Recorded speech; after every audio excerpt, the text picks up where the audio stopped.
En 2019, quand on part, on fait 380 millions d'euros de chiffre d'affaires. Et aujourd'hui, on fait 650 millions. Donc effectivement, on a une belle progression. Tu as eu un mix entre le moment où tu as dû, j'imagine, pour embarquer tout le monde dans le projet, leur mettre l'appât du gain, et puis en fait, après, un facteur extérieur qui est venu en fait bouleverser, mettre la peur et bouger tout le monde, quoi. Et après, infuser cette nouvelle culture. En tant que dirigeant d'une structure de 7000 personnes, je ne peux pas me limiter à ce que j'aimerais.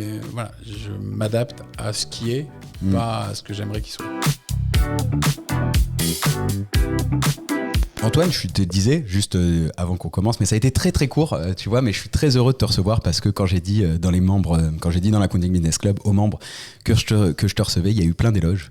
Et donc je suis très heureux d'ouvrir avec toi, non pas le capot de ton parcours parce que c'est pas l'objet, et encore une fois, je trouve que tu avais fait un super épisode avec Nico du Geek des Chiffres où on rebalayait un peu ton parcours et c'était super intéressant pour comprendre, que j'ai écouté en préparant. Mais là, il se passe tellement de choses. Je vais te dire que je suis encore plus heureux parce que je te reçois, si je date l'épisode, on est le 17 mars, et donc vous venez de faire l'annonce avec Full et Visma qui est sorti le 10, le communiqué de presse est sorti le 10, et donc du coup en fait je veux vraiment comprendre avec toi plein de choses. Tu as une vision qui est globale aujourd'hui, in extenso, tu vas m'en dire un peu plus, mais des chiffres que j'ai vus, c'était environ 7300 collaborateurs. Donc tu as in extenso en vision, tu as Full Visma en vision, et l'objectif de cet épisode, c'est qu'on puisse partager au plus grand nombre en fait la compréhension de ce qui est en train de se passer. Quels sont les grands mouvements, où ça va. Tout le monde est d'accord pour dire qu'il y a la facture électronique, il y a l'intelligence artificielle, il y a les fonds d'investissement, il y a plein de choses, et ensemble on va voir donc in extenso vers quoi, où tu vas, c'est quoi la stratégie, comment tu drives, Full Visma, qu'est-ce qui est derrière. Au milieu de tout ça, il y aura les questions qui piquent de l'Accounting Business Club. Je veux aussi qu'on creuse un peu le sujet d'Impulse Data. Tu vois que j'avais creusé déjà dans un épisode avec Jonathan Sturm de Cocerto, tu vois, où il avait abordé le sujet. Bref, voilà un peu le programme de l'ordre du jour. Je suis très content de te recevoir. Bienvenue au micro de l'Accounting Business Club. Merci beaucoup.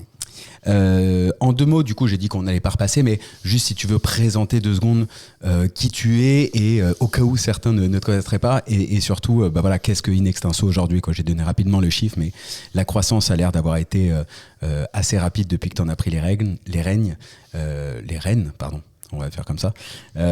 Donc ouais, si tu peux juste reposer un peu de contexte avant qu'on ouvre tous les sujets. Alors, quelques éléments de contexte. Donc, me concernant, j'ai fait un parcours assez classique au début, de quelqu'un qui veut faire de l'audit, donc passe par Dauphine, puis commence dans un cabinet. Ce cabinet est racheté par Deloitte. Du coup, carrière chez Deloitte, 20 ans en tant qu'associé audit grand compte chez Deloitte, en auditant une dizaine de boîtes du CAC 40. Et puis, à 50 ans, l'occasion de devenir directeur général d'Inextenso, qui était une filiale de Deloitte à l'époque. Et l'intérêt un peu de passer de l'autre côté de la barrière, puisque après avoir été spectateur en tant que commissaire aux comptes de grands groupes, quand j'avais vu la stratégie et tout, c'était l'occasion d'être dirigeant, d'être acteur sur un domaine, avec un avantage, c'est que le siège est à Lyon, donc je m'éloignais un petit peu de la maison mère Deloitte, et donc avec un nom différent, donc la possibilité de faire de la communication, de faire un certain nombre de choses. Et puis, 5 ans après, changement de président chez Deloitte, qui dit il n'y a pas de synergie entre Deloitte et Inextenso, donc je vends Inextenso pour pouvoir acheter des boîtes de conseil et me développer dans le conseil. Et moi, la grande chance que j'ai, c'est que ça fait 5 ans que je suis directeur général, je connais bien la boutique, j'ai appris à l'aimer, à voir son potentiel. Et bien évidemment, à l'époque, comme tous les ans, on dit la compta, c'est fini, ça va disparaître. Donc, on arrive à bien négocier un prix de reprise, et on devient indépendant à ce moment-là. Et donc, la situation avant, c'est Deloitte, 66% du capital, les associés, 33%. Et la situation après, c'est les associés, 70% du capital, et le Crédit Agricole, 30%. Le Crédit Agricole centre-est, celui de Lyon. Okay. Et on se lance dans une aventure. Donc, on part... en 2019, quand on part, on fait 380 millions d'euros de chiffre d'affaires. Et aujourd'hui, on fait 650 millions. Donc, effectivement, on a une belle progression à la fois en termes donc de chiffre d'affaires, en termes de rentabilité, puisque à l'époque, on fait 35 millions d'EBITDA. Aujourd'hui, on en fait 80 millions. Et en termes d'endettement, puisque bien évidemment, on avait de l'endettement quand on est sorti, on avait 100 millions d'endettement. Ouais. On se rajoute 150 millions avec l'opération. Ouais. Et aujourd'hui, alors qu'on a racheté en partie les actions du Crédit Agricole, qui est descendu à 8%, Okay. on est avec 70 millions d'endettement net, et donc avec un ratio entre l'endettement net et l'EBITDA où on est à 0,7, donc avec de grandes possibilités de se développer et de faire des opérations, et notamment avec une centaine de millions en cash pour pouvoir saisir les opportunités. J'interromps 10 secondes ton épisode. Si tu transformes ton cabinet, rejoins les 32 experts comptables dans l'Accounting Business Club. On ouvre 50 places, c'est tout. Pour candidater, rendez-vous sur accountingbusinessclub.fr, lien en description. Et tout de suite, retour à ton épisode. Qu'est-ce que tu as fait justement, puisque tu étais déjà à la tête d'Inextinso, qu'est-ce que tu as fait pour accélérer toutes ces transformations ? Qu'est-ce qui fait que ça s'est accéléré ces transformations à partir du moment où du coup vous avez pris la main dessus ? C'est devenu vraiment leur entreprise. D'accord. Et en devenant vraiment leur entreprise, on n'a pas les mêmes réflexes. Donc, tu es un entrepreneur. Ouais. Et donc, quand tu es un entrepreneur, tu sais que tu arrives le premier au bureau, tu en sors le dernier, tu éteins la lumière, tu fais attention à tes coûts, tu fais attention à différentes choses. Alors que quand tu es dans une filiale d'un groupe, que tu es alimenté avec un compte courant, que donc quand tu as besoin d'argent, tu tires sur le compte courant, c'est pas la même chose. Et donc, pour donner un chiffre qui est vraiment montre ce changement, quand on était encore chez Deloitte, on était à 45% de nos clients qui étaient en prélèvement automatique. Aujourd'hui, on est à 75%. Donc, on a augmenté de 30 points le taux de prélèvement automatique sur nos clients. Pourquoi ? Parce que c'est notre cash et on préfère avoir le cash chez nous que chez les clients. Donc, on a, là encore, si on prend un chiffre sur l'année dernière, on augmente notre chiffre d'affaires de 40 millions d'euros, on baisse notre compte client de 10 millions. Donc, ça fait un beau delta en réalité. Ça veut dire effectivement que quand c'est ton argent, tu fais plus attention et donc tu prends les mesures. Comment tu fais ? C'est simplement le switch actionnarial qui fait qu'ils ont réussi que tous les associés ont réussi à changer d'état d'esprit, ou est-ce que c'est une culture de boîte que tu as infusée petit à petit pour passer sur ce mode en fait qui est un mode très rentable en fait d'une certaine manière. Enfin le mode entrepreneur mais. Je pense que dans la vie il y a que deux moteurs, la peur et l'appât du gain. Okay. L'appât du gain, on en a parlé, et effectivement mes associés comme moi on a fait une bonne opération puisque là, on a sorti notre dernière valeur interne, qui est une valeur prudente, mais elle a quand même fait x3 depuis 2019. Okay. Donc ça, c'est le côté appât du gain. Et le côté peur, on a eu de la chance parce qu'on fait notre opération en 2019. 2020, le Covid, donc grand coup de peur. Au bout d'un an d'indépendance, tu as le Covid qui arrive. Donc, tu as peur, donc tu vas effectivement surperformer. Et puis en 2021, on a encore plus de chance. Cyberattaque, tout le monde qui est bloqué et ne peut pas travailler pendant un mois.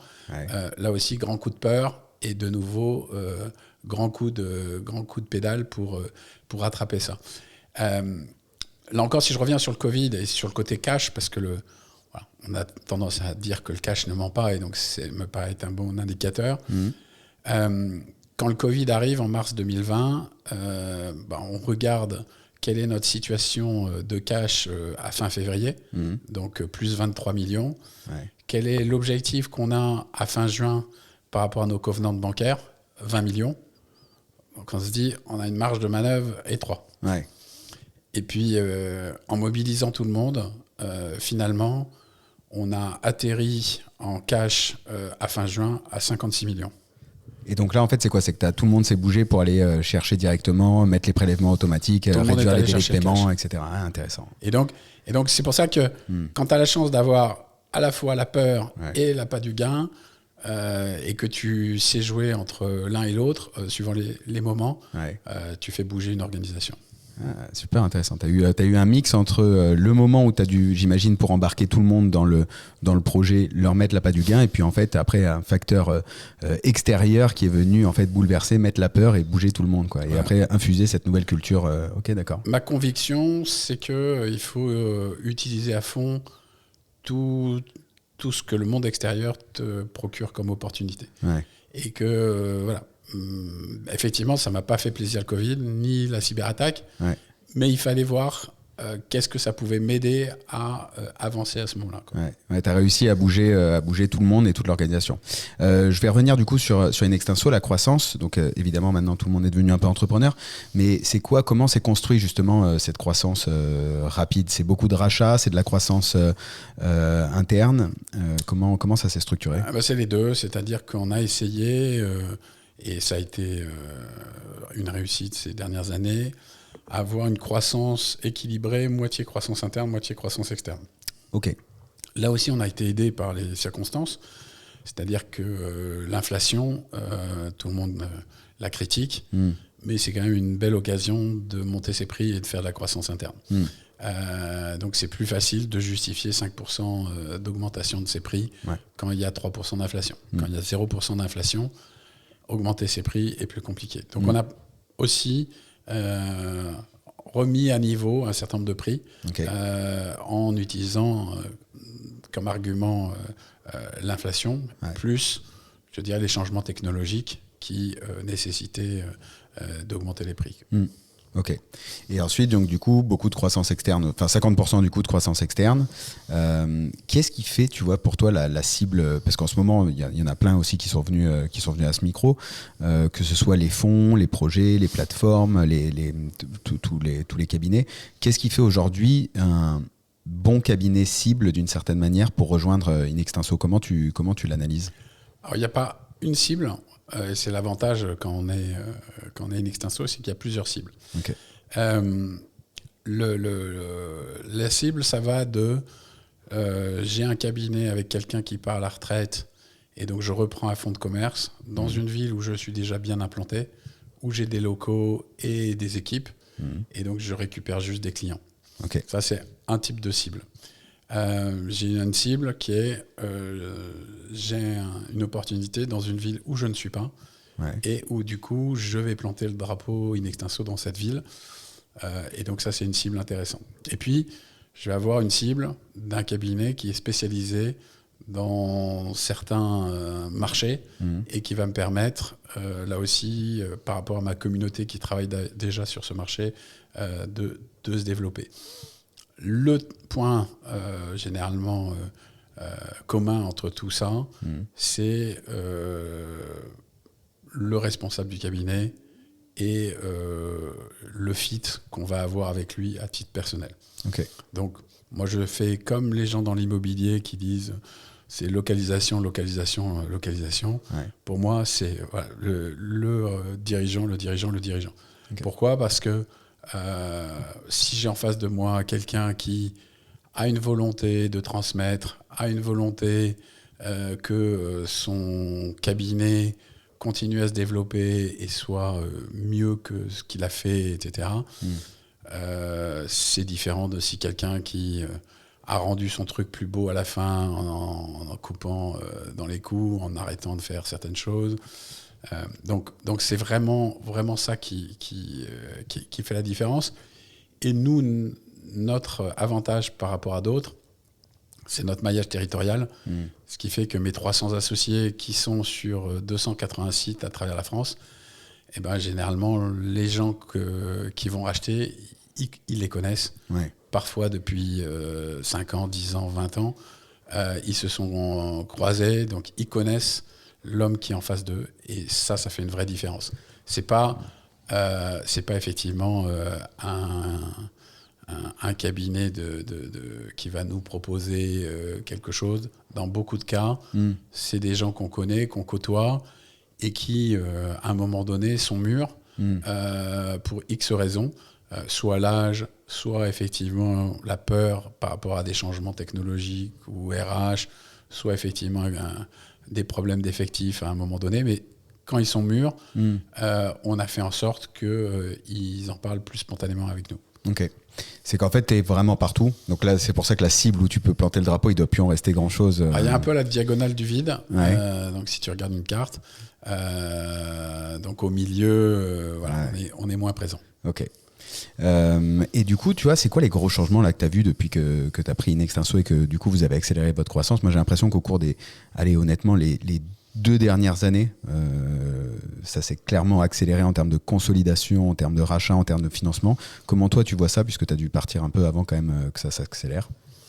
Donc, voilà, donc les chiffres, tout le monde les a vus et ils parlent d'eux-mêmes. En 2019, quand on fait notre opération, sur l'ensemble de l'Europe, il y a 15 opérations avec des financiers. L'année dernière, il y en a eu 200. Ça montre bien effectivement que les choses se sont accélérées et que ce n'est pas une vue de l'esprit. Mais il y a un autre chiffre que j'ai vu passer qui était intéressant, qui montrait que justement, sur ces 6-7 dernières années, il y a eu 1000 cabinets qui ont été rachetés, puisqu'il y a à la fois, à chaque fois qu'un financier ou un grand groupe rachète, et ben derrière, il y a d'autres croissances externes qui découlent. Donc un gros mouvement là-dessus. Et je pense qu'il y a plusieurs facteurs. Il y a un facteur d'âge. Quand on regarde l'âge de la profession, forcément, il y a une strate qui est dans une logique de départ à la retraite, plus ou moins à courte échéance. Il y a des plafonds de verre auxquels les gens se sont heurtés pour différentes raisons et en fonction soit de ce qu'ils maîtrisent, soit de ce qu'ils aiment. On rencontre un certain nombre de gens qui, au bout d'un moment, ont une lassitude par rapport à gérer soit des problèmes informatiques, soit des problèmes RH, et donc qui se disent, voilà, en fait, ce que j'aime dans mon métier, c'est le contact avec le client, c'est du commercial, c'est de la technique. Et le reste, j'en ai marre de le faire. Donc, je suis intéressé par rejoindre une structure où je me sentirai plus tout seul, mais où j'aurai d'autres gens qui n'ont pas les mêmes spécialités ou intérêts que moi et donc qui me feront les parties qui m'intéressent moins. Okay. Et puis, tu as ceux qui se disent aujourd'hui, les changements qui se passent font que si je fais rien, je risque de disparaître ou je risque de perdre mes clients parce que je ne peux pas les traiter.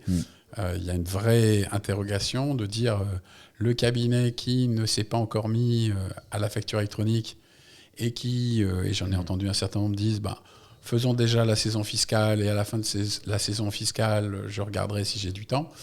Sachant que c'est des cabinets pour qui la fin de la saison fiscale, c'est plutôt le mois de mai. Je ne vois pas, voilà, si on commence début juin, comment on peut être prêt en septembre. Sachant qu'en août, il y a évidemment le mois de vacances. Donc et ça sera intéressant de voir la réaction des clients quand leur cabinet leur dira j'ai pas eu le temps de m'en occuper, donc on ne sait pas faire. Et tu as vu une course aux enchères, tu vois, en termes de valo même des cabinets, de ce qui a pu se passer. Alors vous, tu disais, vous avez fait un multiple intéressant, mais qui est lié à la croissance, etc. Mais même par rapport aux cabinets cibles que tu peux voir, est-ce que tu as vu, quelle est l'évolution plutôt du prix que tu vois un peu des cabinets en ce moment?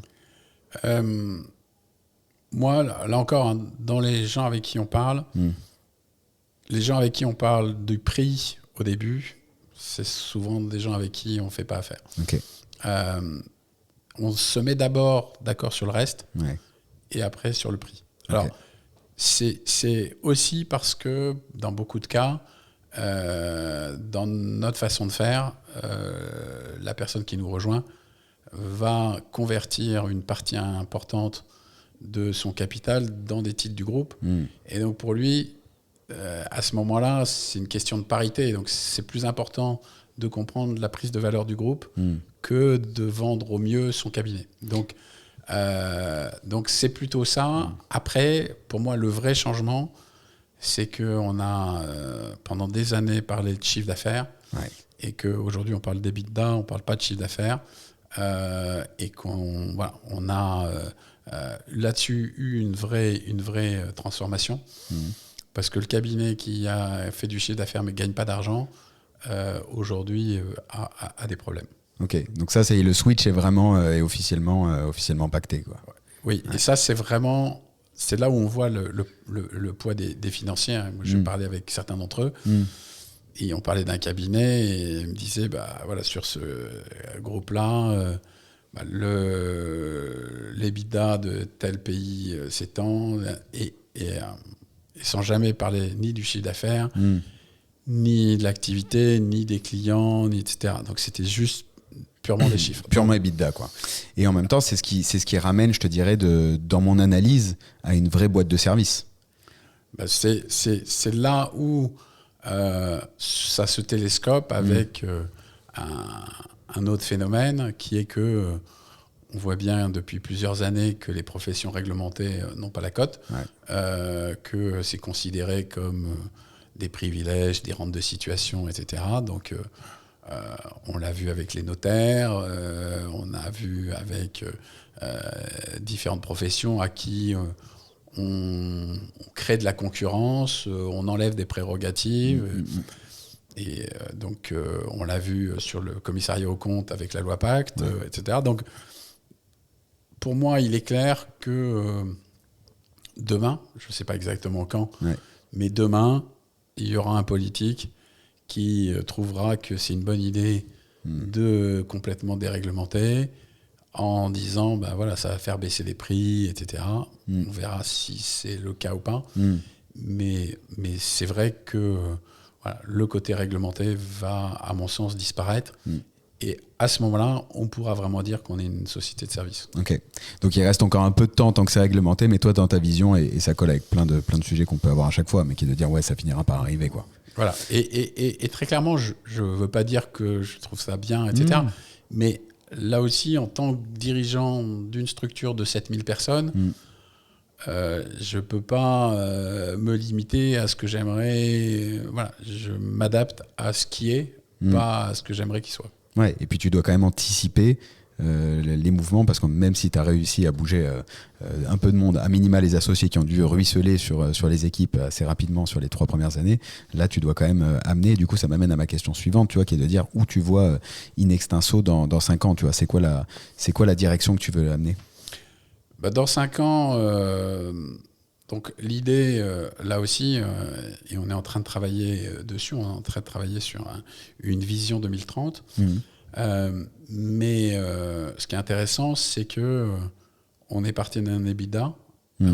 Donc on est en train de travailler entre 120 et 150 millions d'euros d'EBITDA, qu'on traduit ensuite en chiffre d'affaires.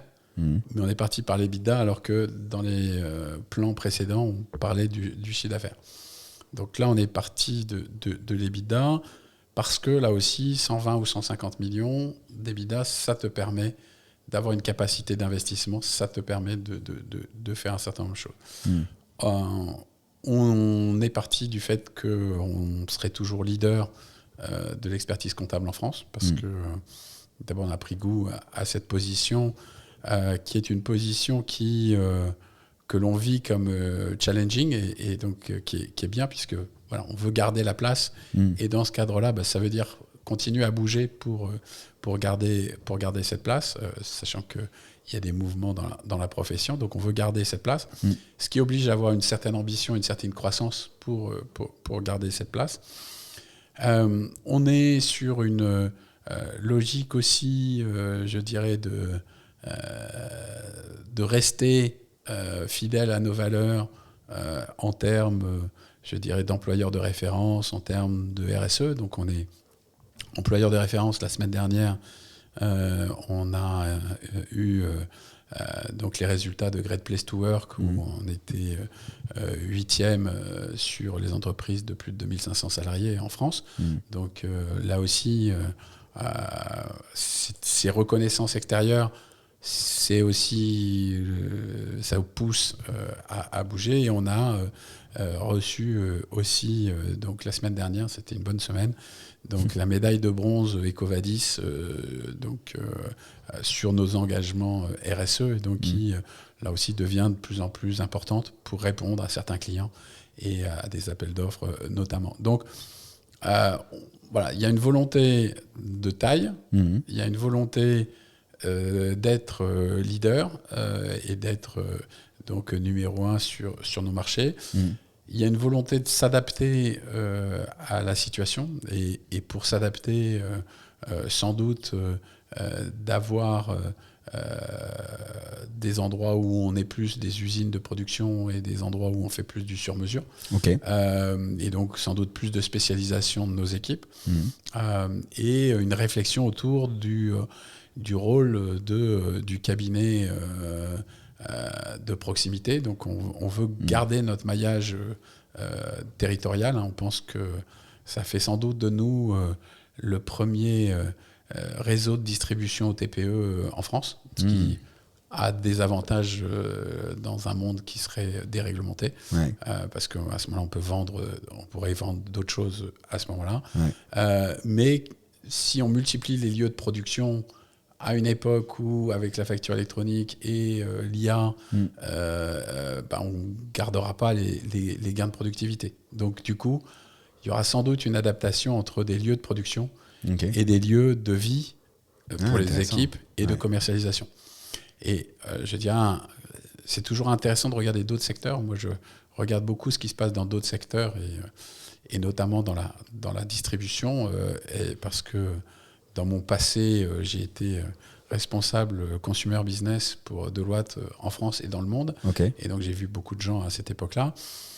Et d'une certaine façon, je trouve que le concept qui existe dans les magasins avec le fait d'avoir le magasin physique, le site internet où on peut acheter, le drive où on peut avoir une expérience intermédiaire, ça fait réfléchir aussi parce que justement, les drives, il n'y en a pas partout, c'est adapté et ça correspond aux besoins. Et je pense que la vraie réflexion, c'est sans doute pas de mettre les clients dans des cases et de considérer comme, pour la distribution, qu'un client, suivant les moments de sa vie et autres, il peut changer de case. Donc, il peut changer de case parce qu'il grandit, il peut changer de case parce qu'il a d'autres problématiques, etc. Et à nous de nous adapter et pas de l'avoir mis dans une case. Donc, c'est de même que le client qui achète sur Internet, il peut aussi acheter dans un magasin à un moment donné parce qu'il a l'opportunité, ou acheter certains trucs dans un magasin et d'autres sur Internet. Et puis, le drive, il peut s'en servir soit toutes les semaines, soit une fois par an parce qu'il va au ski ou en vacances et qu'il faut qu'il fasse le plein de sa voiture. Et ça veut dire effectivement un vrai changement. Je pense que dans notre profession, aujourd'hui, les choses sont encore trop centrées sur l'agence physique et sur l'associé et comment il organise son travail. Et que il faut sans doute se mettre plus à la place du client et offrir à ce client des choses plus automatisées d'un côté et plus de sur-mesure de l'autre, et trouver effectivement le bon mix. Et c'est pas que la taille du client, c'est vraiment aussi son âge, c'est vraiment aussi ce qui se passe dans sa vie. Donc il y a tout un tas de raisons qui fait qu'un client peut avoir plus ou moins besoin de nous à certaines époques. On le voit bien, le client qui a un contrôle fiscal, il n'est pas pareil que le client qui n'a pas de contrôle fiscal, etc. Et donc, comment on s'adapte. En fait, que tu sois toujours là, si je reprends, c'est une bonne bon point de vue. J'aime bien d'aller voir dans les autres secteurs. Et donc, en fait, si tu refais par rapport à la distribution, c'est d'être capable de proposer, donc là, un aspect assez marketing quand même, de te proposer toujours la même expérience client ou une expérience client liée à ta marque à différentes étapes de la vie du client ou différents moments plutôt qu'étapes. Parce qu'en effet, il peut aller chercher le drive quand il va faire les trucs au ski, il peut aller...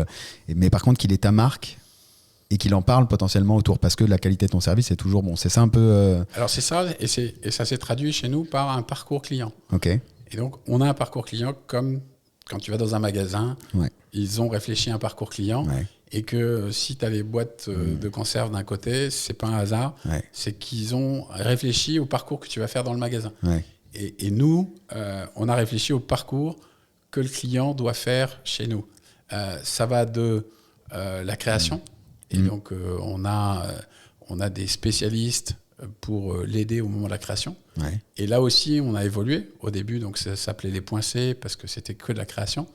Aujourd'hui, c'est nos conseillers création et reprise, parce qu'on s'est aperçu que sur cette activité-là, il y avait 25% de reprise, et que reprendre une boîte, c'est pas comme la créer, c'est d'autres choses. Et donc, à chaque fois, on adapte notre parcours aux besoins des clients à des moments de sa vie. Prendre une autre illustration, donc on a une activité de gestion de patrimoine. Il y a quand même, à partir de 50 ans, 2 questions qu'on se pose. La première, c'est à la retraite, j'aurai quoi comme revenu ? Et la deuxième, c'est le jour où je meurs, qui a l'argent ? Ouais. Donc nous, sur la gestion de patrimoine, là aussi, notre parcours est clair. C'est le conseil qui génère le courtage. On commence par du conseil, et c'est le prolongement de notre activité d'expert comptable, en posant ces 2 questions au client, qui dit je ne sais pas, mais ça m'intéresse de savoir. Puis on fait le travail pour le client. Bien évidemment, on s'aperçoit qu'il aura peu de revenus et que, vu un certain nombre d'éléments de sa vie, etc., ça ne sera pas forcément aux bonnes personnes qu'il ira son héritage et que l'État se gavera au passage. Et donc, du coup, la question d'après, c'est qu'est-ce que je peux faire pour changer cette situation-là ? Et c'est là où on va faire travailler à la fois nos juristes pour faire du démembrement, pour créer une SCI pour l'immobilier de son entreprise, pour continuer à avoir des revenus, même s'il vend son exploitation, etc. Et en même temps, faire en sorte, avec de l'assurance vie, de diriger plus facilement l'argent vers ceux qui veulent. Et donc, on voit là aussi l'idée de dire, voilà, je découpe ça en étapes, et plus je suis cohérent dans cette démarche, plus il y a des chances que ça marche, quoi. Et en interne, j'imagine que vous avez un CRM, tu vois, mais comment tu arrives ? Donc vous avez mappé, je comprends la logique de dessiner le même parcours client que tu vas retrouver dans les meilleures entreprises de distribution, mais comment tu arrives cette fois à fluidifier l'information entre les différents services ? Justement pour que le service client soit satisfait, mais tu vois que tu arrives à optimiser justement toi tes revenus aussi. Donc c'est là où on a encore des progrès à faire. Ouais. Et c'est là où, d'une certaine façon, on est desservi par le côté réglementaire. Okay. Parce que dans une activité réglementée, c'est la personne physique associée expert comptable qui signe avec son nom un certain nombre de choses. Et donc, du coup, il a une responsabilité personnelle, ce qui ne le pousse pas à réfléchir à tous les autres services, parce que c'est lui qui se met en risque. Et donc, c'est un des freins aujourd'hui à ce développement. Donc, c'est effectivement ce côté très réglementé, quoi. Mais si je réfléchis à ce que tu disais tout à l'heure et que tout s'imbrique, je dirais en source de revenus complémentaires, d'axe d'amélioration, ça veut dire qu'une fois que ça va commencer à se fluidifier, en fait, tu as une vraie réserve de revenus. Il y a combien de clients aujourd'hui chez Inextinso ? 120 000. Ouais, tu as une vraie réserve. Ok. Donc, il faut être prêt pour le moment où les conditions changeront. Ouais. Voilà. Et moi, c'est vraiment ma conviction, le fait d'être prêt. Et voilà. Et les choses ne se passent jamais exactement comme on veut, mais de temps en temps, le fait d'avoir été prêt pour autre chose fonctionne. Juste un exemple là-dessus. Moi, j'ai poussé sur le télétravail depuis plusieurs années, avant le Covid. Et je poussais sur le télétravail justement pour avoir une approche RH différenciante des autres, et donc pouvoir choisir mieux qui on recrutait, etc. Qui dit télétravail, pour le rendre applicable, veut dire un système informatique où chacun peut travailler de chez lui. Et donc, on a travaillé pour rendre ça. Et bien évidemment, j'avais des freins internes en disant ça ne marchera jamais dans notre profession, c'est impossible. on a besoin de les surveiller, etc. Le Covid arrive, nous, en 24 heures, tout le monde était équipé chez lui, tout le monde avait un deuxième écran, tout le monde, les tuyaux qu'on avait mis en place pouvaient tenir le volume, ce qui fait qu'on a vraiment perdu moins de 24 heures pour passer à 100% des effectifs, à 100% en télétravail. Or, j'avais pas prévu le Covid, mais j'avais prévu une évolution RH. Il se trouve qu'elle s'est passée pour d'autres raisons, mais voilà. Donc c'est là-dessus aussi où je pense que c'est le rôle des dirigeants de préparer des choses et puis de pouvoir du coup s'en servir quand on a besoin, quoi. Ouais. Tu vois, et parce que là j'ai envie qu'on aille sur la technologie, parce que tout ça me rappelle Ibiza Software de l'époque, parce que c'était déjà en SaaS et qu'on pouvait en effet bosser à distance, full aujourd'hui. Mais avant qu'on arrive sur cette partie full Visma, éditeur, facture électronique et intelligence artificielle, tu vois, il y a une des questions de l'Accounting Business Club qui était justement, toi en ta qualité de leader, aujourd'hui, c'est quoi ta vision du marché ? Alors du marché de... Ouais, du marché de l'expertise. Parce que je t'ai demandé où allait le leader, où allait Inextinso dans 5 ans, mais si maintenant on réfléchit de façon plus globale, toi, c'est quoi ta vision du marché quand on voit tout ce qui est en train de se passer ? Alors moi, je pense que nos clients, et donc voilà, on a 120 000 clients, dedans il y a 5 000 PME, mais donc c'est essentiellement des TPE. Notre client TPE, c'est à la fois une entreprise et un entrepreneur. Donc il faut bien servir les deux. Notre client, en moyenne, ça fait 10 ans qu'il est avec nous. Et c'est vrai dans beaucoup d'autres cabinets, etc. Donc pour moi, il a l'habitude de dépenser chez nous 4 000 euros par an. Donc je suis sûr qu'il est prêt à continuer à dépenser 4 000 euros par an dans les années suivantes. À nous de trouver les bonnes explications pour lui expliquer pourquoi c'est toujours 4 000 euros. Donc aujourd'hui, c'est 4 000 euros, dont 2 500 ou 3 000 euros pour du réglementaire, pour ses déclarations, etc. Demain, je vais lui faire toujours 4 000 euros, mais ça va être du tableau de bord, ça va être du copilotage, ça va être des prévisions, ça va être des conseils sur un certain nombre de choses, ça va être des services sur du recouvrement, ou ça va être de la gestion de patrimoine, etc. Mais ça sera toujours, pour moi, 4 000 euros, parce que pour lui, voilà, ce 4 000 euros, c'est un petit peu comme la médecine chinoise avant Mao, donc en Chine, et je trouvais l'exemple très, très intéressant. À l'époque, en Chine, tu payais ton médecin tous les semaines ou tous les mois. Et par contre, quand tu tombais malade, tu arrêtais de le payer. Ah ouais, ok. Et en fait, l'idée derrière, elle est beaucoup plus intelligente que notre système. C'est qu'effectivement, si tu payes tout le temps, tu es en bonne forme. Donc, ça ne te gêne pas de payer. Ouais. Par contre, le jour où tu es malade, tu ne payes pas. Donc tu sais que ton médecin a intérêt à ce que tu sois rétabli le plus vite possible. Et donc d'un point de vue raisonnement économique, ça me paraît plus sain. Et donc là aussi, pour moi, nos clients, dans les 4 000 euros qu'ils nous payent, il y a une partie qui est pour se rassurer qu'effectivement il n'y a pas de problème et que tout va bien. Ah, j'aime bien l'image. Mais du coup, ça colle avec ce que tu disais. Donc ça, c'est ta vision. Et donc, du coup, ça colle avec l'organisation que tu vas être en train de mettre en place pour dire, dans tous les cas, il te paye 4 000 parce qu'il est satisfait de ton service. La technologie va monter. Et donc, en fait, ça va te poser la question de ce que tu vas faire de tes équipes. Mais la technologie va monter. Tes équipes, maintenant, tu vas les mettre en ordre de centre de production pur et dur, parce qu'il restera cette partie certainement un petit peu production, vérification, etc. Et puis après, par contre, tu vas, j'imagine, former, si ce n'est pas déjà le cas, mais ça doit l'être, toutes tes équipes avec beaucoup plus de relations clients pour être là, pour être plus proactif et garder en fait ce lien pour que, en effet, tu n'aies jamais à être malade, quoi. Si on prend effectivement les différents rôles, donc il y a un rôle qui se développe chez nous depuis quelques années maintenant, qui est le welcomer. Le welcomer va brancher tous les outils, va faire tous les paramétrages pour que la vie des autres soit plus simple après. Parce que là aussi, il n'y a pas de miracle. On parle effectivement d'automatisation, etc. Derrière, c'est du paramétrage. Voilà. Donc ça, cette personne-là, elle connaît très bien les outils et elle sait les paramétrer par rapport aux besoins du client. Le deuxième rôle, c'est le data controller.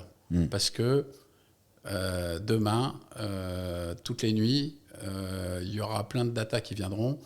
Et dedans, certaines, pour X raisons, ne seront pas au bon endroit, pas dans le bon sens, etc. Et donc, il y aura besoin de quelqu'un qui aille remettre les choses à leur place et voir les anomalies avec tout un tas de contrôles automatiques qui seront faits, mais qui donneront des listes d'anomalies qu'il faudra traiter.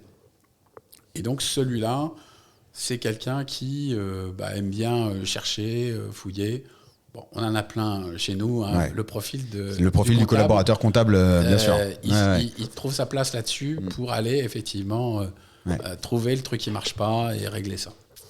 Et puis après, il y a tous ceux qui vont être dans la relation. Et cette relation, c'est la relation des équipes en interne et c'est la relation avec le client. Donc ça peut être deux personnes différentes. Certains seront plus dans la relation en interne et d'autres plus dans la relation client. Okay. Et puis après, il y a l'expert technique parce que se poseront des questions. On a une chance folle en France d'avoir une réglementation qui change toutes les 5 minutes. Donc il est de bon ton de dire c'est scandaleux, etc. N'empêche, c'est ce qui nous fait vivre, nous, experts comptables. Hein. Donc si le code du travail faisait 3 pages et le code des impôts 10 pages, on aurait moins d'impact sur nos clients et ils auraient moins cette confiance forte auprès de nous. Donc, il faudra aussi toujours des gens qui font ça. Or, là encore, l'IA va préparer ça, mais voilà, moi, je ne suis pas pour... que ce soit l'IA qui décide. Je rappelle qu'on est une profession qui est poursuivie régulièrement par ses clients à chaque fois qu'on se trompe. Donc, je préfère qu'il y ait mes experts qui aient validé ce que l'IA propose et qui, du coup, se soient posé la question. Or, aujourd'hui, et je teste différents outils, il y a encore... un bon 15% d'hallucination sur des sujets même très techniques, qu'ils soient juridiques ou autres. Donc s'il n'y a pas quelqu'un qui vérifie avant, on prend des risques.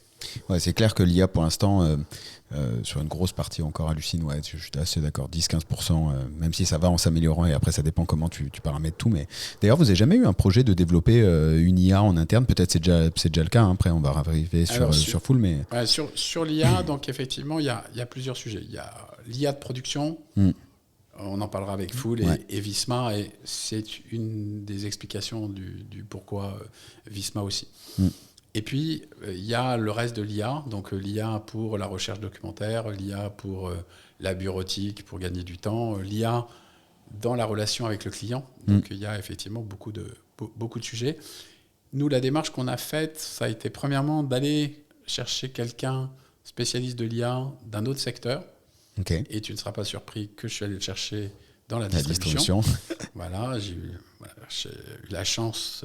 des problèmes du groupe Casino pour pouvoir recruter la personne qui s'occupait de l'IA, notamment chez Monoprix. Ce qui est super intéressant, parce que vu les flux de données qu'ils doivent agréger... Je suis allé chercher quelqu'un pour la data qui était dans l'industrie de la santé. Donc là aussi, énormément de données et des données très protégées. Donc, distribution plus santé, on a voulu effectivement... pas faire notre truc juste pour nous et avoir des gens qui nous amènent d'autres choses. Deuxième choix, un cloud privé pour que rien ne sorte du cabinet.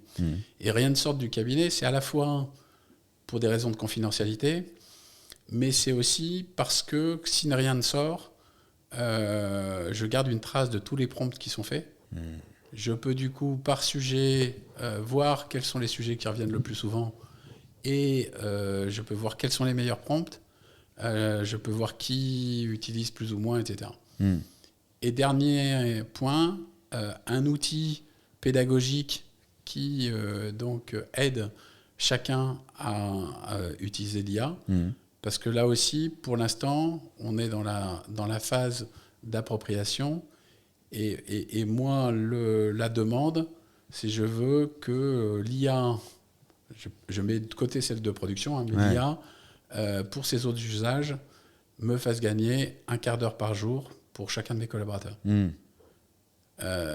Et un quart d'heure par jour par 7000 personnes, ça finit par faire effectivement des choses intéressantes.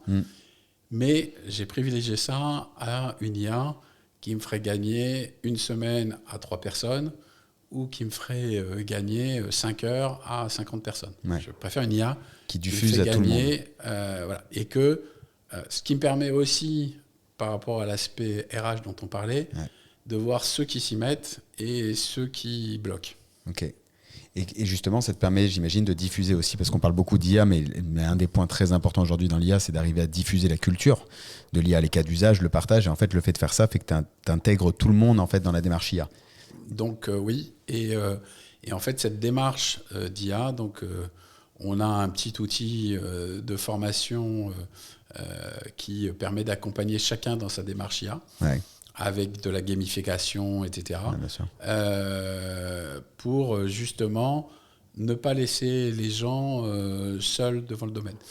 Et cet outil de gamification donc, nous donne des bons résultats. Hein, et on a très clairement...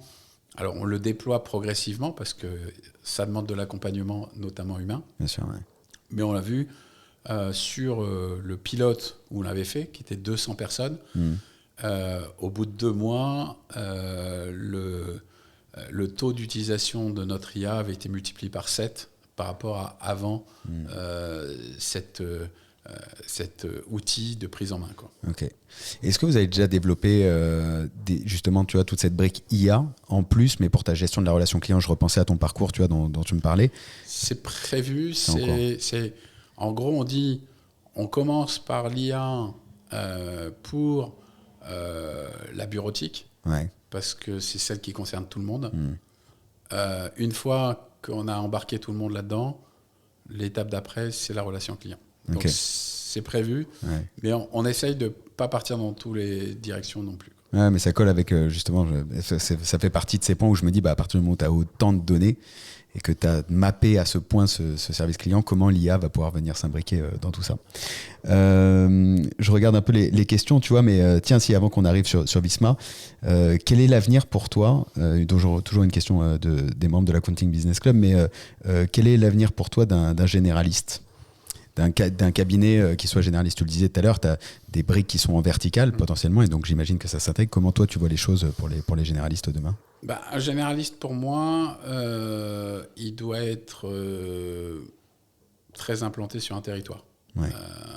Donc, s'il est très implanté sur un territoire et qu'il est incontournable et qu'il a cette relation de proximité, il s'en sort.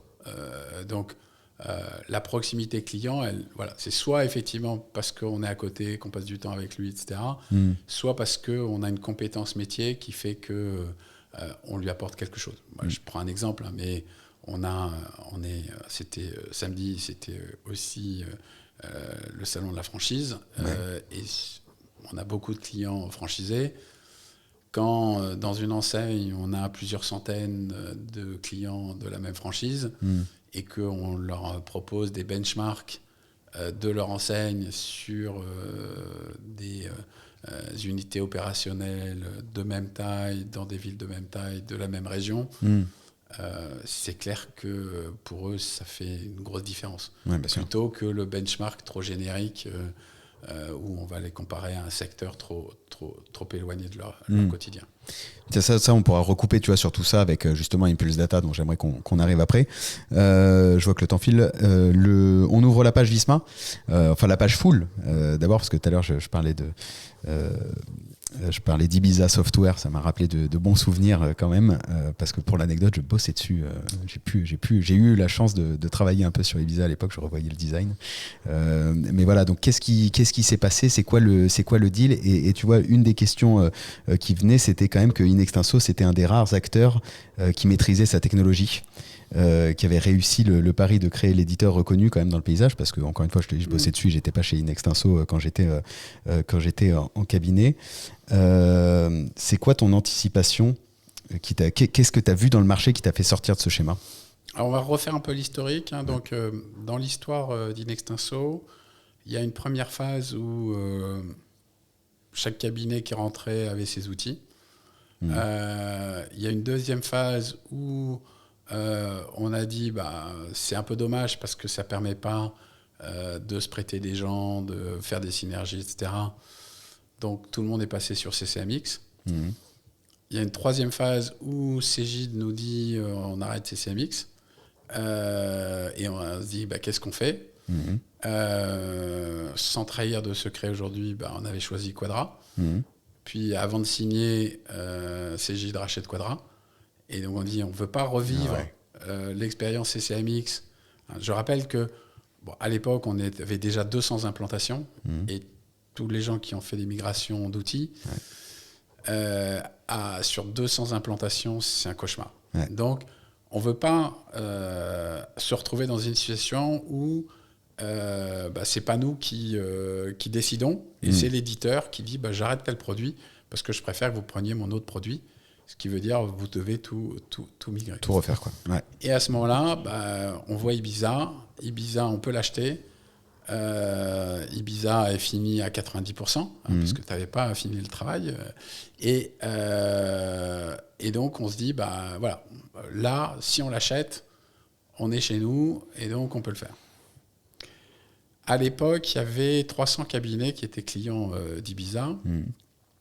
Et on se dit, ces cabinets, ils vont sans doute avoir peur et donc partir d'Ibiza. Et puis, on parle quand même avec eux. Et donc, ils nous disent, on a un peu peur que vous regardiez qui sont nos clients pour nous les piquer, etc. Et donc, on se met d'accord sur 2 hébergements différents. Un pour nous, un pour les autres clients. Okay. On était à quelle époque là, juste? Et donc là, on est en 2013. Ok. Ouais. Et puis, de façon surprenante pour nous, parce que c'était pas notre stratégie au début, on a gagné beaucoup de clients et de toute taille de cabinets. Et aujourd'hui, il y a 1500 cabinets qui sont clients d'Ibiza. Okay. Là où on pouvait penser que les 300 de l'époque pouvaient baisser. Et pourquoi? Parce qu'effectivement, le fait que Inextinso soit client et donc du coup Inextinso ne puisse pas prendre le risque que ça ne marche pas, ça au contraire rassurait un certain nombre de clients de cabinets qui nous ont rejoints. Et donc on en arrive aujourd'hui. Et aujourd'hui, qu'est-ce qui se passe? Facture électronique, IA, donc grand sujet. Full 30 millions d'euros de chiffre d'affaires, c'est à la fois beaucoup par rapport à d'autres, mais peu par rapport aux gros acteurs. Donc on se dit, voilà, qu'est-ce qu'on fait? Est-ce qu'on est outillé pour être seul dans cette grande bataille des prochaines années, avec en face un Cégide qui achète Shine pour 1 milliard, un Penny Lane qui fait des opérations de capital très régulières et qui est donc très actif sur le marché, un Silae qui est aussi très actif. On dit, est-ce qu'on a la taille critique sachant que Full a une gamme de produits assez large, et donc du coup, est-ce qu'on a la taille critique? Et est-ce que les associés Inextinso, seuls, peuvent continuer à soutenir, sachant que il y a quelques années, on a mis 15 millions d'euros, donc ce qui, là aussi, représente une somme. Mais quand les autres mettent 100, si toi, tu peux mettre 15, ça fait réfléchir. Et donc, on s'est posé la question de qu'est-ce qu'on fait avec des lignes rouges très claires pour nous. Première ligne rouge, c'est on veut que Full continue. Ce que je disais tout à l'heure sur les transmissions d'entreprises, etc. Donc on veut que Fool continue et que Fool continue avec ce qui fait sa particularité, etc. Deuxième ligne rouge, nous, chez Inextinso, on n'a pas l'intention de changer de produit, on ne veut pas changer de produit. Donc, si on fait un accord avec quelqu'un, il faut que ça soit toujours avec les produits Fool qui soient. Okay. Troisième sujet, comme tu as compris, on cherche quelqu'un qui ait les moyens financiers, mais pas que. Et donc, on ne veut pas un pur financier, on veut un industriel qui va nous amener donc aussi des briques technologiques, qui va nous amener ces réflexions sur l'IA, qui va nous amener aussi sur la sécurité et autres, des spécialistes qui vont permettre d'étoffer donc nos compétences, etc. Avec un ADN comparable au nôtre. Et cet ADN comparable à celui de Fool, c'est on n'est pas là pour prendre les clients des experts comptables, on est là pour aider les experts comptables. Et la deuxième chose, c'est un ADN qui respecte les marques historiques et qui ne va pas effectivement mettre tout ça en disant c'est plus simple d'avoir qu'une seule marque et je fusionne tout ça. Donc l'histoire du fameux CCMX qui a pu s'apparaître là, en gros, parce que c'est une des questions, tu vois, que tout le monde se pose, et je pense même des clients de Fool aujourd'hui, qui est de dire ok, mais si ça rejoint Visma, Visma Income a été déjà dans le giron, est-ce qu'ils vont à moyen terme tuer Fool pour me passer sur Income, ou tu vois, et même pour là, toi, tu vois. La réponse est simple, et c'est pour ça que c'est un accord Inextinso Visma sur Fool, d'accord. Mais pourquoi c'est un accord? C'est que en fait, il y a 3 volets. Il y a un aspect capitalistique où Visma rentre au capital de Fool et on met en place une gouvernance pour profiter des compétences de chacun. Il y a un aspect commercial où on s'engage pour 10 ans à utiliser les produits Fool, ce qui est intéressant pour Visma parce que être sûr que son plus gros client s'engage pour 10 ans, c'est toujours intéressant. Qui est intéressant pour Inextinso, ça veut dire que pendant 10 ans, je ne vais pas changer de produit. Et ce qui est intéressant pour Fool, en disant je suis assuré d'avoir une base qui est stable et donc de pouvoir capitaliser. Ça a un autre intérêt pour nous, qui est de dire que les fameuses API, passerelles, etc., entre les produits Visma et les produits, je pense notamment à ChainTrust. Moi aussi, j'allais venir sur ça. Mais c'est plus facile de les développer, de les développer vite si tu sais que cette relation va durer 10 ans. D'accord ? Si tu es dans un contrat 1 an renouvelable, etc., tu hésites plus avant d'investir. Si tu sais que tu en as pendant au moins 10 ans, tu peux investir plus vite. Donc ce côté-là est important. On est aussi dans une logique où on a dit, et c'est pour ça que je parle d'Inextinso, mais on a dit à Visma que nous, en tant qu'Inextinso, on pouvait sans doute aussi aider Visma dans sa stratégie de travail sur leur gamme de produits, d'accord, et qu'on pouvait devenir des ambassadeurs Visma en France, d'accord, parce que on a nos réseaux et on peut travailler là-dessus.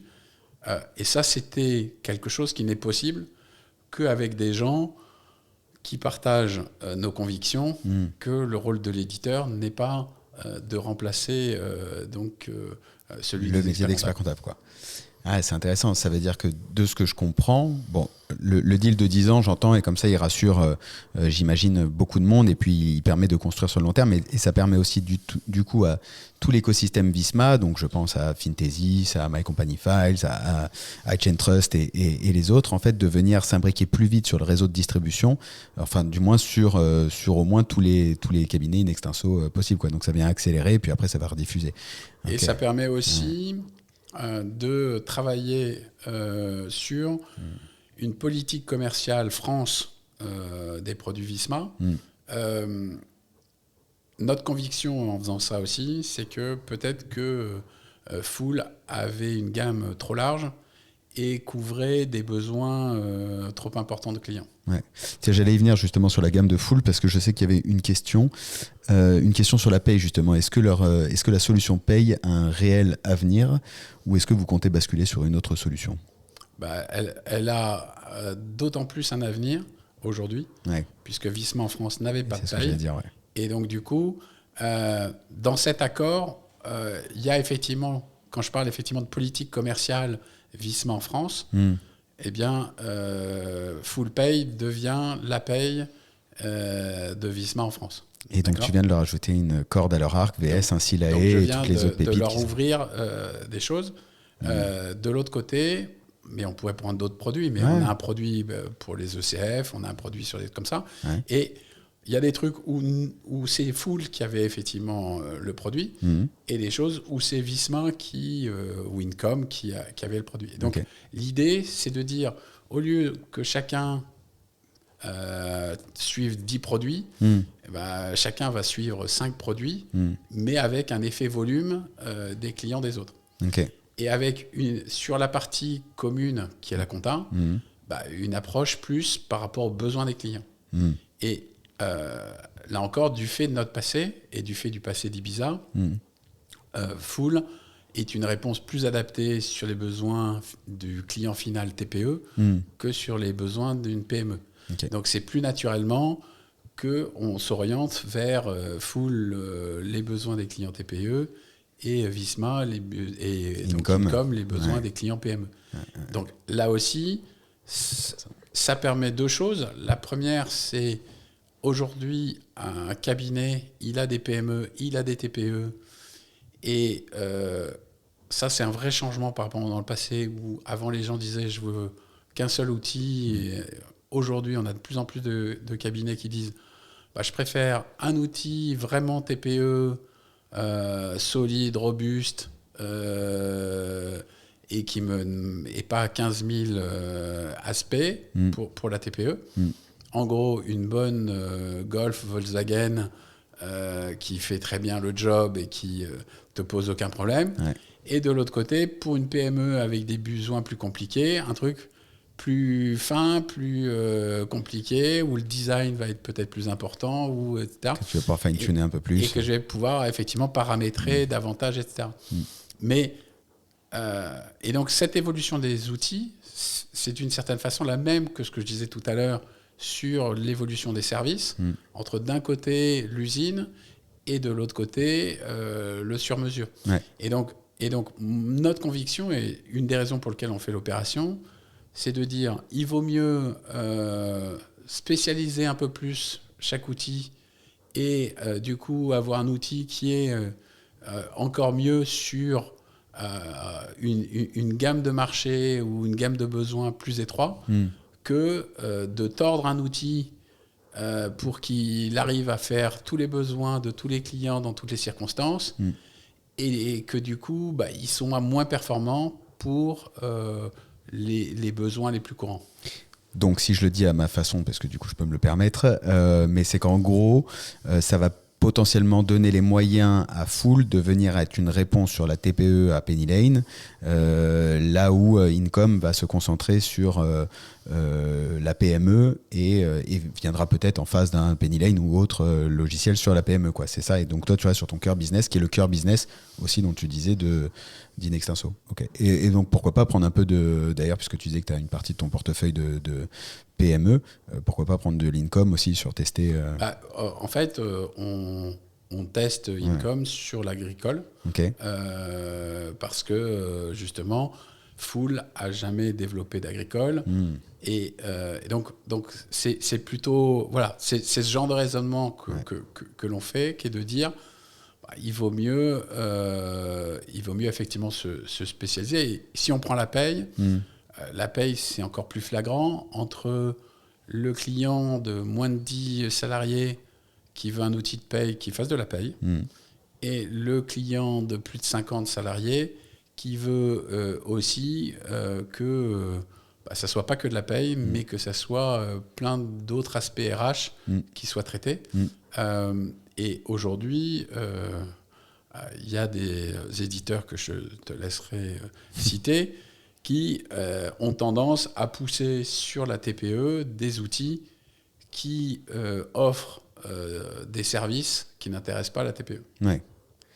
Et du coup, en fait, c'est quoi, là, 2 secondes, ta vision du coup, on a fait le marché des experts comptables, mais là, maintenant, des éditeurs, tu vois, compte tenu de tout ce qu'on s'est dit et de ce move, mine de rien, de Fool qui rejoint Visma, c'est intéressant, merci de ce que tu as partagé, parce que ça offre un peu aussi encore de la lisibilité à ce move, et du coup, j'arrive un peu mieux, encore une fois, à comprendre quelle est la séparation entre les deux, même si je trouve que Visma fait un beau taf de pédagogie, en tout cas pour nous, de notre côté, on discute souvent avec eux pour voir. C'est quoi, toi, ta lecture du marché? Où est-ce qu'on va d'ici, allez, franchement, c'est dur de dire 5 ans, mais 3 ans? Ouais, je pense que voilà, c'était ta question de tout à l'heure. Mais là, il va y avoir une vraie concentration. Ouais. Sur les éditeurs, il y a une vraie concentration. Il y a une course aux moyens. Donc voilà, c'est la table de poker où il faut avoir une certaine mise pour être invité. Ouais. Donc certains ne seront pas invités parce que les enjeux vont être vraiment importants. Et je pense que ça va être une course européenne et pas française. Donc si je compare les deux, parce que c'est la même question, mais pour 2 professions différentes, je pense que ce côté expertise comptable, il y aura toujours une place pour les petits cabinets, et c'est pas péjoratif pour moi, parce que on le voit, il y a de plus en plus de diplômés. Les gens continuent à poser leurs plaques.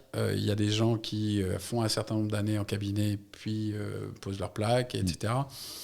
Il y a des petits qui se mettent entre eux, il y a des régionaux, il y a effectivement pas mal de places, et ça continuera parce que on le voit, si le nombre de cabinets ne baisse pas depuis des années.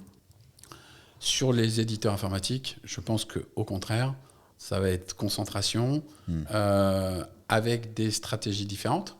Certains vont acheter des solutions pour les détruire, à la Microsoft, dire c'est une bonne idée, je prends l'idée, mais je tue le produit. Et d'autres, à la Visma, vont être plus dans un truc de je continue à garder certains éléments différenciants de chaque marque et de motiver ainsi leurs équipes et tout.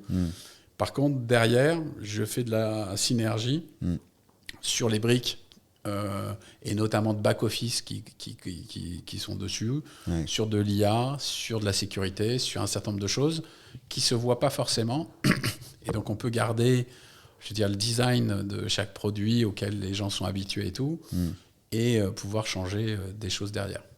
Et tu vois, vous étiez allé, j'imagine, désolé, ça fait longtemps que je n'ai pas ouvert Fool, mais sur le compte pro aussi, j'imagine qu'il y avait eu une annonce, c'était aussi avec Swan qui tournait derrière. Ok. Et parce que ça aussi, ça fait partie de ces nouveaux combats, mais donc ça va continuer de la même manière. Je vais recevoir Swan aussi pour un épisode suite à une petite mésaventure qui m'est arrivée, mais du coup voilà, ça m'a permis aussi de les rencontrer. C'est super intéressant, quoi. Ok, super intéressant sur tout ça. J'ouvre la partie maintenant. On a ouvert un peu. Je regarde 2 secondes le temps. Ça va, il me reste un peu de temps parce que le sujet d'Impulse Data me semble extrêmement important et tu fais partie quand même des mieux placés. Il faudrait que j'en reparle avec Stéphane Drezo aussi, qui revienne nous l'expliquer un peu, même si c'est pas ATH, mais tu vois, je suis vraiment curieux. J'en ai parlé avec Jonathan Sturm, comme je disais dans l'épisode. Je te dirais pas c'est quoi la genèse de ça, mais à un moment où on parle de la data, qu'il faut avoir la data, qu'elle soit propre, qu'on puisse en faire quelque chose, c'est quoi Impulse Data, vers où ça va? Tu me disais juste avant en off qu'il y allait avoir 1 million de dossiers dessus, sur combien, 3-4 millions d'entreprises? Sur 4 millions d'entreprises en France. Donc, 25% de part de marché. Donc ouais, et donc ça veut dire que ça donne les moyens aux cabinets qui sont membres d'Impulse Data, donc il y a quoi? Il y a une quinzaine de cabinets aujourd'hui, d'avoir accès à de la donnée brute.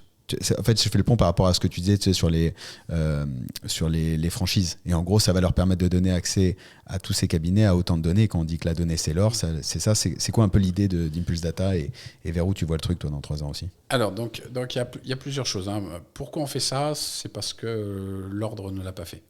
Si l'ordre avait sorti il y a 5 ans un data lake où il y avait tout et où chaque cabinet restait propriétaire de ses clients, il n'y avait pas de raison qu'on fasse cette initiative. J'ai rien contre l'ordre. Il y a des élections, il y a des changements. sur un sujet comme la data où on investit sur la durée, eh ben, on a besoin d'avoir quelque chose qui soit stable. On a besoin d'avoir une gouvernance qui soit faite entre un nombre limité de gens qui en plus jouent avec leur argent, donc et dans le principe d'Impulse Data, donc les cabinets amènent des données, mais ils amènent aussi de l'argent pour être sûr que chacun se sente complètement impliqué par l'aventure. Ouais.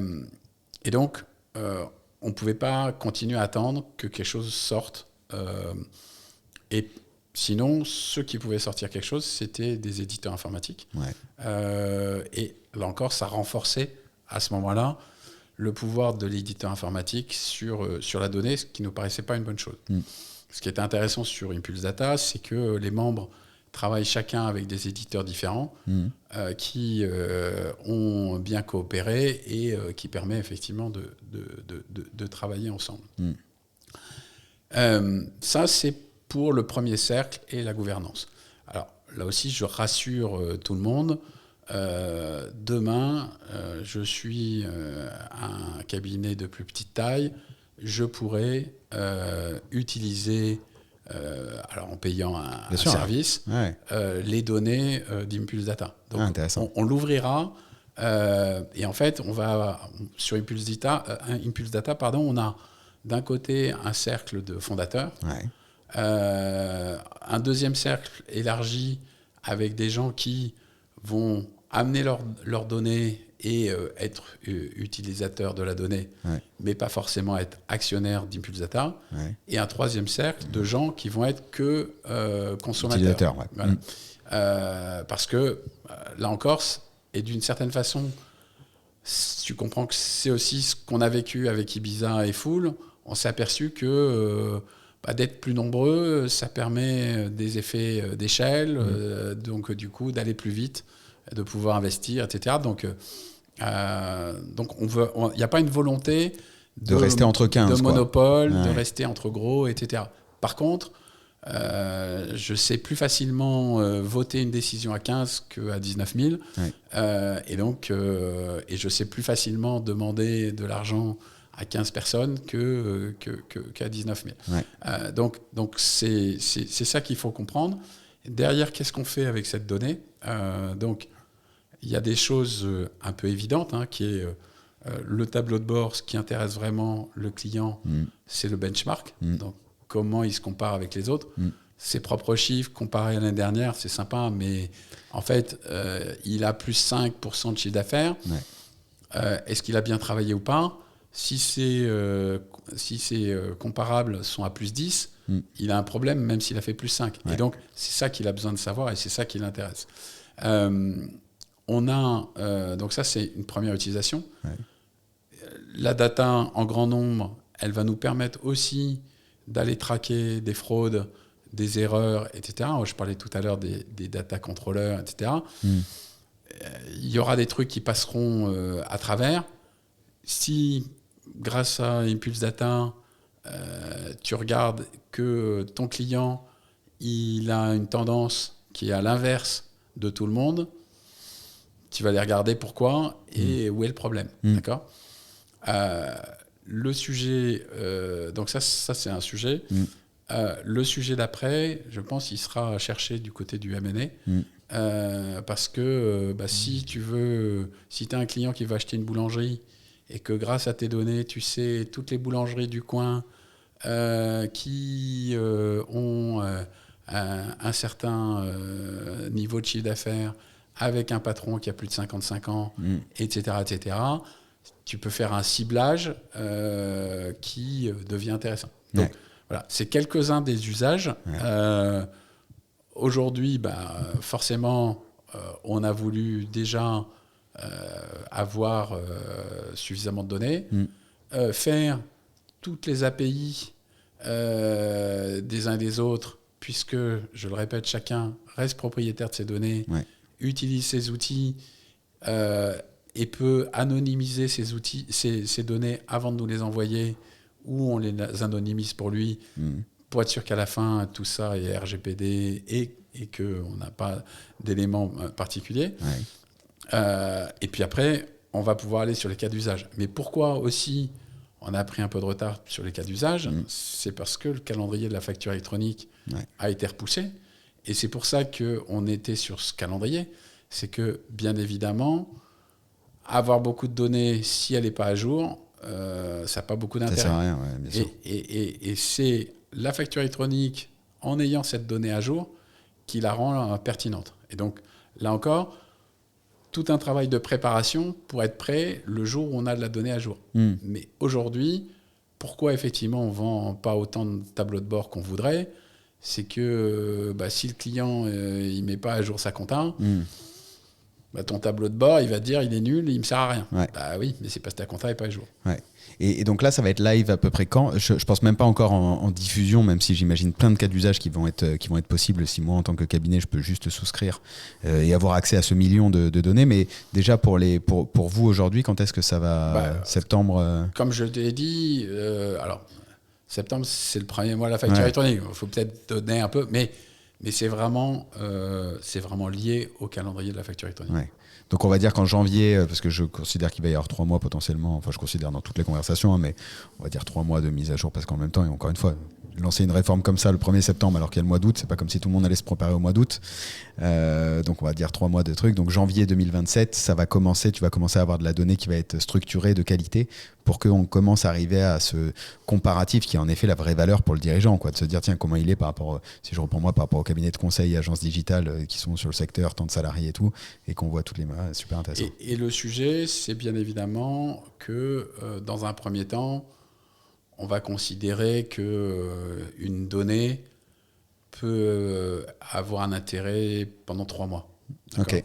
Et sans doute, au fur et à mesure du temps, on réduira cette durée. Mais ça donne une idée des choses. C'est-à-dire que le principe, ça va être de considérer qu'une donnée de plus de 3 mois n'a pas d'intérêt. Et donc, c'est là où tu vois que par rapport aux règles comptables françaises aujourd'hui, on a beaucoup de sociétés où on n'a pas des données fiables de moins de 3 mois. Quoi. Ouais, ça annonce quand même de belles choses, quoi, quand même, sur la suite. Donc ça reste un avenir assez optimiste, tu vois, si je redécris un peu tous les changes qu'on a pu avoir. Des changements à prendre en compte maintenant, et tu as dit plein de choses qui sont intéressantes à écouter entre les lignes, mais des changements à prendre en compte maintenant, mais un avenir quand même assez radieux pour la profession, quoi, au final. Tant qu'on s'occupera de nos clients, voilà. Donc nous, une des choses qu'on suit, c'est le NPS de nos clients. On est à plus 42. Ça veut dire qu'on a 55% de nos clients qui nous mettent 9 ou 10 sur 10. Qui sont des promoteurs. Il n'y a pas de raison de s'inquiéter par rapport à ça. C'est-à-dire que voilà, un client satisfait, déjà, il va recommander à d'autres. Et deuxièmement, il acceptera tes petits défauts plus facilement. Donc c'est pour ça que on a préféré se concentrer sur cette population. Quoi. Je te pose une dernière question, je vérifie juste si j'ai bien posé toutes les questions, mais en attendant que je vérifie, est-ce que tu vois comment dans toute ta carrière, tu le disais dans les différents échanges, tu as pu échanger avec les dirigeants du CAC 40 lorsque tu étais en CAC, etc. Mais même toi, est-ce que tu as une ressource à partager? Est-ce que tu as un livre qui t'a inspiré, qui te permet d'aujourd'hui continuer de rester dans cette curiosité, développement que je pourrais lire aux prochaines vacances d'été ou autres? Alors, un livre, je ne sais pas, donc je vais peut-être... parce que c'est pas comme ça que je me suis construit. J'ai effectivement adoré voir comment les uns et les autres géraient certaines situations. Et j'ai eu la chance de côtoyer des gens à la fois brillants et confrontés à des situations compliquées.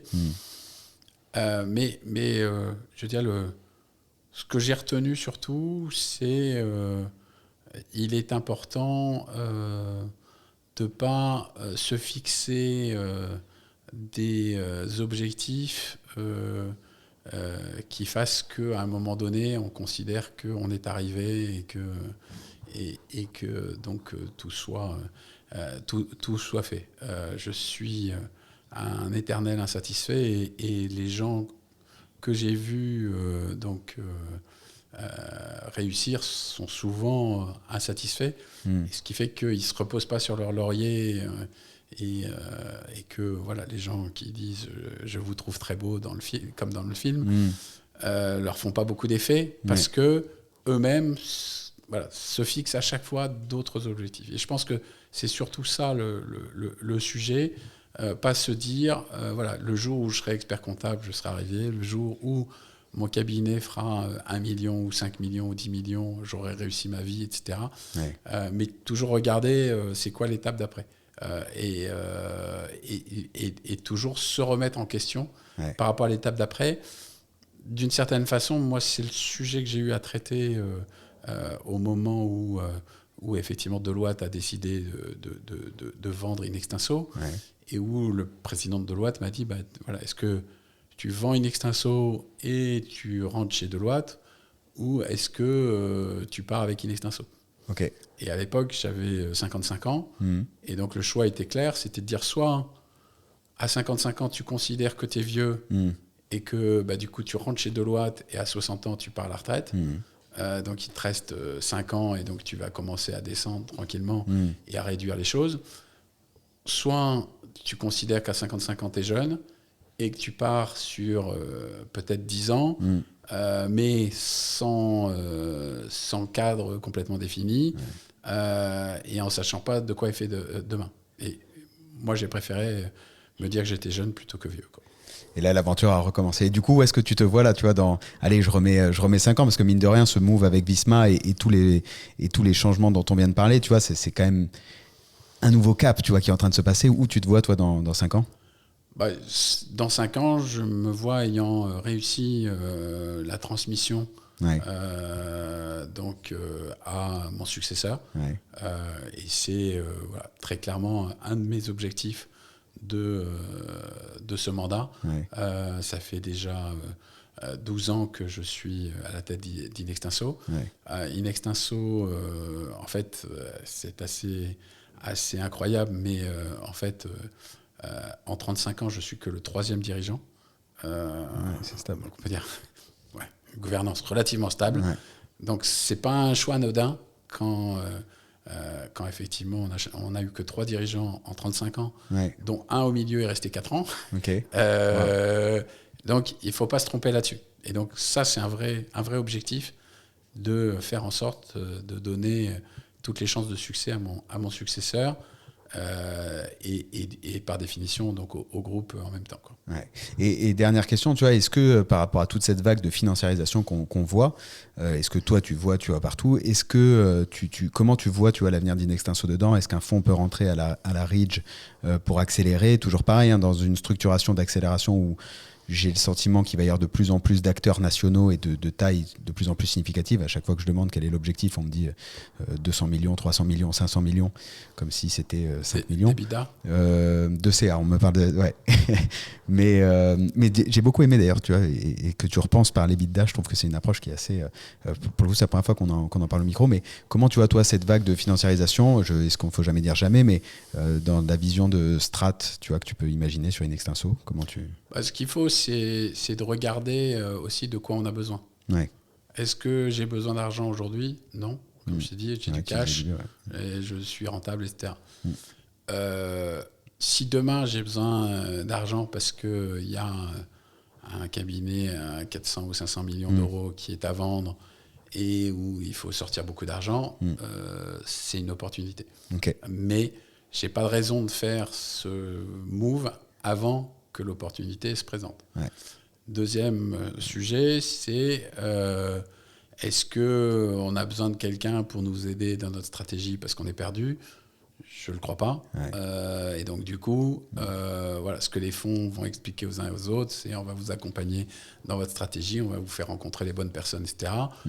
Je pense qu'on a des idées relativement claires et que donc on n'a pas ce besoin-là. Donc ça ne veut pas dire que ça ne sera jamais. Ça veut dire que aujourd'hui, déjà, quand on est leader, on regarde à quel rythme avancent ceux derrière. Et du coup, et puis on regarde aussi les opportunités. Je pense qu'il faut quand même cultiver sa différence. Et donc, à nous de cultiver une différence. moi, c'est vraiment la question par rapport à tout ça, c'est qu'est-ce que ces gens-là vont m'apporter. Est-ce qu'ils vont m'apporter des opportunités de rapprochement que je ne pourrais pas faire sans eux? Okay.